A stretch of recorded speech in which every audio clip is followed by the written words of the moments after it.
beauty, a spiritual perspective on sustainability. Unless we can lead sustainable lives, there is no way we can make our planet sustainable.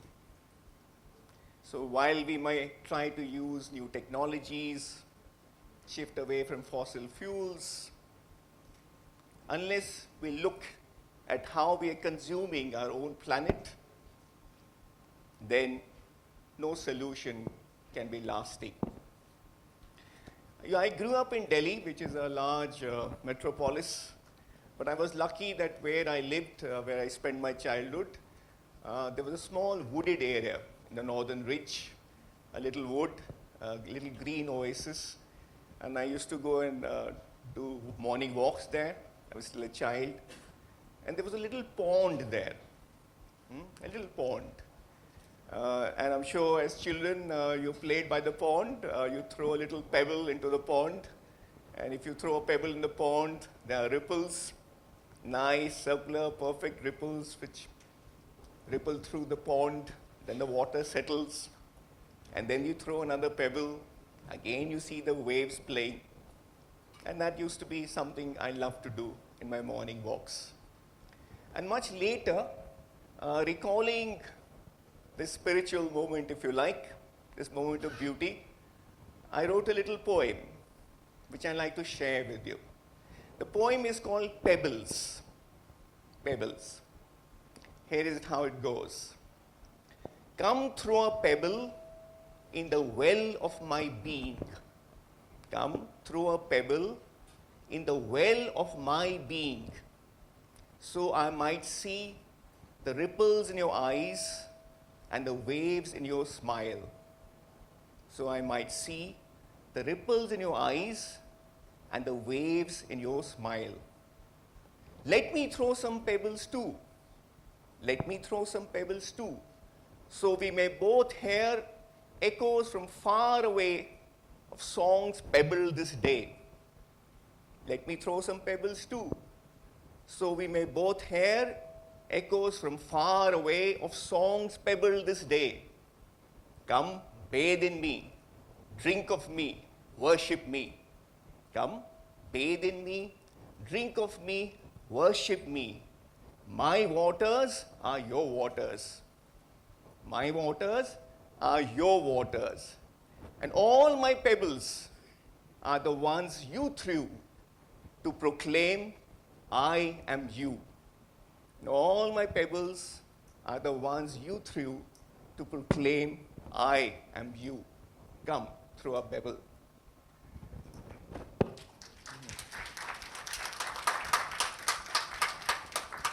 In an age where we often throw stones at each other, we throw stones physically, verbally, through our glances, in our communities, can happen amongst our colleagues.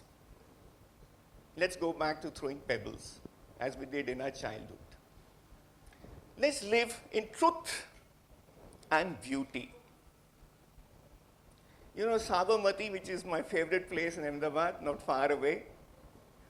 If you go there, you find eternal peace. Just walking into that place, you find eternal peace. And this is what the Mahatma said long ago, much before sustainability and much before COP debates were taking place. His famous statement, there is enough in the world for everybody's need, not enough for everybody's greed. There is enough in the world for everybody's need, not enough for everybody's greed. What's the difference between need and greed? Anything beyond our needs is greed. Anything that we genuinely don't need is greed. So what do we need? Do we know what we need? You know, there's this great Buddhist fable where a man is sitting on a horse and the horse is galloping away, very furiously galloping away. So someone calls out to him, why in such a hurry? Where are you going? You know, you're on a horse, it's galloping away. He said, don't ask me, ask the horse. Don't ask me, ask the horse. So do we need what we want? Do we know what we want? Or is it just because somebody is marketing it to you through social media, through clever advertisements? So much of our consumption is no longer physiological. It's not for the body. It is mental. It's symbolic. Luxury consumption, brands. So much of it is superfluous. So the real question we must ask, what do we really want? Anything we don't really want is just greed. So John Kenneth Galbraith, who was a famous economist at Harvard, he wrote a book in 1959. He called it The Affluent Society. And he said, in an affluent society, the problem is the distinction between need and want starts blurring. Needs are physiological, but wants are endless. They're of the mind. They're endless. And just because someone wants to sell something, wants to make a profit of it, then he sells that need to you, and that becomes a want. So what do we really need? We are a complex of four things. In fact, the Indian tradition would say three of those are unreal, the fourth is real. But even if you begin from the Western concept, there's the body, there's the mind, there's the heart. So the body has certain needs. We need nutrition, we need warmth, we need shelter, we need security. Those are bodily needs. But to keep it fit, we need to exercise the body. Consuming is not enough. And you notice with all these dimensions, there's the consumption dimension, the consumer dimension, and there's the producer dimension. So the body consumes certain things, but unless you exercise it, yes, whether you go to the gym or you jog, yes, just consumption won't do it. Keep the right balance, and the body doesn't need much. How much food do you need to have your 2,000 calories? Not much. Very simple, basic needs. And if you have nutritious food, fruit, raw vegetables, that's what they're saying now, right? Easily done. Nature abounds with those kind of nutritious fruits and vegetables. The mind. So the human being has a large brain, and with this brain, we can produce technology with which we can build houses, clothes. So all the bodily needs, the mind can help provide. It can build shelter, provide security. So that's one function of the mind. But there's another function of the mind, which is it needs its own food and drink. It needs its stimulation. The intelligent mind must flex its muscles. Just muscles need to be flexed. The mind must be exercised. You can play chess, you can do an MBA, you can do a startup. Yes, the mind, just like the body, needs exercise, otherwise it gets restless.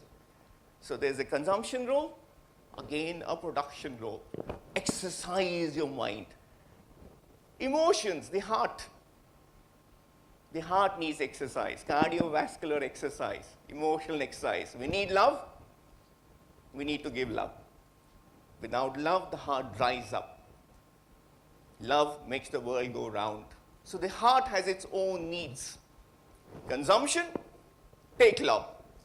Production, give love. Again, two roles. But the Indians said something, not just the Indians. I mean, a lot of people in the world, most religions, most philosophies, they said behind all that there's something deeper. So behind the body, behind the mind, behind the soul is something, behind the heart there's something which is the soul, the Atman, the spirit. And the spirit has its own needs. Yes, those needs are the needs which transcend those of the body, mind and heart, because the body, mind and heart are transient. The body comes and goes. The soul is eternal. And the soul is one. It's not in multiplicity. There are lots of bodies, lots of minds, lots of hearts. But underlying all that is the Advait spirit, the universal soul, in which all these appear and all of these disappear. So, the soul has to be fed. And the food of the soul is truth and beauty. That's why Satyamev Jayate is our national motto. Satyam, Shivam, Sundaram. Truth and beauty. Unless we live in truth, unless we live in the beauty of goodness, which comes from love and sharing, then the soul remains hungry. You might satisfy the body, you might satisfy the mind, you might satisfy the emotions. The spirit still starves. So, unless you're established in truth and beauty, you are no longer really living. And here's a distinction I want us to clearly look at. I think a lot of our own civilization and Western civilization, contemporary civilization, is confused between pleasure and joy. We often conflate these two things. We believe pleasure is the same thing as joy. They're almost entirely different. So what's the distinction between pleasure and joy? And are we a pleasure-oriented civilization now? Or are we a joyful civilization now? So what's the distinction? Well, the first thing you'll notice, pleasure comes often from consuming things, passive consumption. Watch some Netflix movie, watch an IPL match, eat a pizza. That is all fine, nothing wrong with that. But that cannot substitute for joy. If you want joy, go and play cricket. It may be bad cricket, doesn't matter. Maybe barefoot. It may be in the lane. But watching an IPL match will give you pleasure. Play cricket will give you joy. So, pleasure, consumption. Joy from creation. And what do you create out of your four faculties? Body, mind, heart, and soul. Exercise them. So exercise your body, exercise your mind, exercise your heart, exercise your soul. Then there's joy. Joy comes from creation. We're becoming a consumer-based society, a consumerist society. We think we can consume and be happy. We forget that most of the day, we are not there as consumers, we're there as producers. You come to the university as students. We people go to our jobs. So most of the day, we are in the role of producers, we're working. Only in the morning, in the breakfast, at night when we're having dinner, are we consumers.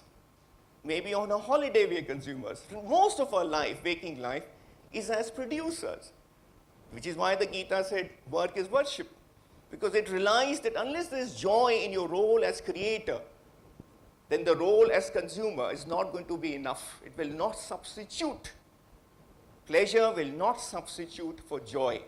One comes from passive consumption, the other from active creation. Here's another distinction. Pleasure often comes from acquisition, from taking. Yes? And often then possession, domination. Joy comes from giving, sharing. Yes? So when you give a birthday gift to somebody, there's a feeling of joy. That's an act of giving. Yes? It's not necessarily an act of taking. So pleasure often comes from taking things and joy from giving things. This is something we've entirely forgotten in the discipline of economics, which is the basis of all social science today. Economics says, get the best bargain. Give out the least, take out the most. Might give you a lot of pleasure. A lot of people have great pleasure in bargaining. If you want to give joy, do a bad deal. Do a deal where you lose out something. It'll make somebody else happy. So, joy from sharing and giving, pleasure from acquisition. If you think about it a little more deeply, what it means is joy is coming from the spirit, the soul part, while the pleasure is coming from the mind, the body, and the heart, the physical part. And as we said, the spirit is one, while matter, mind, body, heart, the emotions, thoughts, yes, physical things, they are in the multiplicity. So the Indians said, look, Advait, that the real us is one. There's one spirit. My own name, Vivek, comes from two words, Viv and Ek. Viv means vivid, vistar, which means several. Ek means one. So what Vivek means, what looks several at the level of mind, body, and heart, is one at the level of spirit. And if we realize that, then we are established in joy. Otherwise, we are chasing matter. It's a materialistic world. It's a materialism pedagogy. Yes, then there's pleasure, not necessarily joy. And pleasure can never substitute for joy. Hence, Sat Chit Anand. Reality, consciousness, bliss. We need to be conscious of our deeper natures. The Buddha, when he sat under the tree and meditated as to what the world actually was, so he gave a noble 8-foot path, Ashtang Marg, which he said this is the way to end suffering. The first of those 8 paths was the right view, samdrishti, the right view. And what was his right view? He looked at his thoughts, his emotions, bodily sensations, and he realized all of these are ephemeral things. They're transient. They come and go. Thoughts come and go. Childhood had certain thoughts. Middle age, I'll have certain thoughts. Now you're having certain thoughts. Maybe you're already bored. Thoughts come and go. Emotions come and go. Angry in the morning, peaceful in the afternoon, restless in the evening. Sensations come and go. Pleasurable, unpleasurable. And the Buddha said, let them come and go. Don't make an identity out of them. Don't grasp them. Don't get attached to them. Don't make a self out of them.